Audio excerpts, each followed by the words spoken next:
কেমন আছো বন্ধুরা? আমার রান্না আমার আনন্দতে সবাইকে স্বাগত। আজ আমি ড্রাগনের পুডিং বানিয়ে দেখাবো। আমার গাছে একটি ড্রাগন ছিল, তাকে তুলে ধুয়ে নিয়ে মাঝখান থেকে কেটে ড্রাগন ফলের অংশটাকে স্পুন দিয়ে তুলে নিয়েছি। তার মধ্যে 2 চামচ চিনি, 1 চামচ আগার আগার পাউডার আর সামান্য একটু নুন দিয়ে ভালো করে ফেটিয়ে রেখে দিয়েছি একপাশে।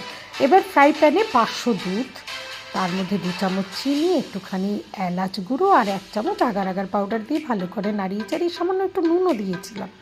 দিয়ে ওকে নাড়িয়ে চাড়িয়ে একটু যখন ঠিক হয় তখন ওকে একটা পাত্রে ঢেলে ঠান্ডা করতে দিলাম ফ্যানের হাওয়ায়। যখন ঠান্ডা হয়ে এলো তারপর ফ্রিজে রেখে দিলাম মিনিট 15 মতন। এদিকে ড্রাগনের যে পেস্টটা আমি বানিয়ে রেখেছিলাম তাকে একটু ধিমে আঁচে মিনিট 2-3 একটু নাড়িয়ে চাড়িয়ে নিলাম। এবার ওই মিল্ক পুডিংয়ের ওপরে ড্রাগন পুডিংটা সেট করে দিয়ে ঠান্ডা করে ফ্রিজে রেখে দিলাম। দেখো কি দারুণ দেখতে হয়েছে আর খেতেও অসাধারণ। ফ্রিজে রেখে খেলে তো অনেক দিন অবধি খাওয়া যায় এবং দারুণ খেতে হয়। তোমরা অবশ্যই বানিয়ে খাবে, জানাবে। আমার ভিডিও ভালো লাগলে লাইক কমেন্ট শেয়ার করে সাবস্ক্রাইব করে আমার পাশে থাকার অনুরোধ রইল। আর অবশ্যই কমেন্ট করে জানিও কেমন লাগলো।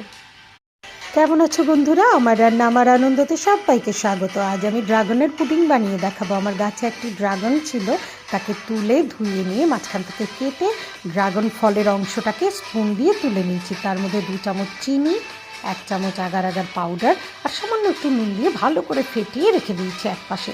এবার ফ্রাই প্যানে 500 দুধ, তার মধ্যে 2 চামচ চিনি, একটুখানি এলাচ গুঁড়ো আর 1 চামচ আগার আগার পাউডার দিয়ে ভালো করে নাড়িয়ে চাড়িয়ে সামান্য একটু নুনও দিয়েছিলাম।